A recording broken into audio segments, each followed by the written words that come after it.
At 44.7677 degrees north and 93.2777 degrees west, you will find one of Minnesota's greatest treasures.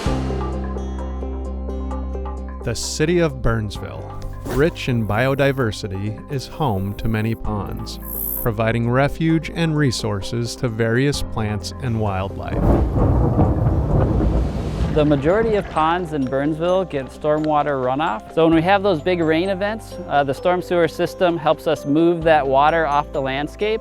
And one of the main places that water is stored is going to be our local ponds, so that helps really reduce any risk of flooding. Then they also have another function of capturing nutrients and pollutants before they reach other more priority water bodies like Crystal Lake. Due to high nutrient levels, these ponds may develop a green appearance during the summer, leading people to wonder what is going on.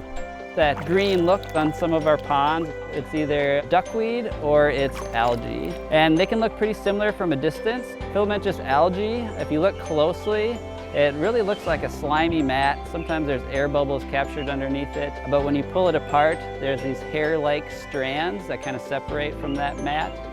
Duckweed, on the other hand, is actually a floating leaf plant. So there's tiny little green discs when you look closely. And usually if you look on the underside, there'll actually be a little tiny root that's coming off from the underside of it. Duckweed is a native plant that does well in calm water with little wind or wave action.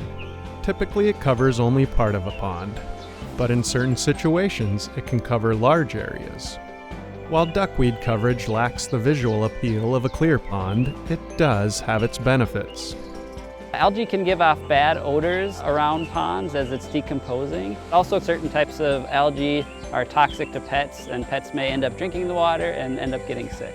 Duckweed helps reduce algal blooms by competing with it for nutrients. So there's a limited amount of phosphorus and nitrogen in our ponds, and if there's more duckweed, that means it's taking up some of the nutrients that otherwise would fuel algae growth. It is also a food source for ducks and other wildlife.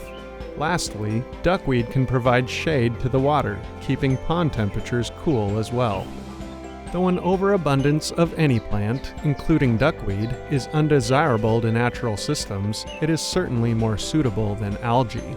People can reduce duckweed and algae growth by reducing the amount of fertilizer that they use, and also by installing rain gardens. But due to the nature of storm ponds, you may not always be able to totally eliminate duckweed. So the best solution in those cases is really to learn how to live with it and understand that it does have benefits to the pond environment. Sometimes the best action is inaction. So sit back, relax, and treasure watching nature take its course.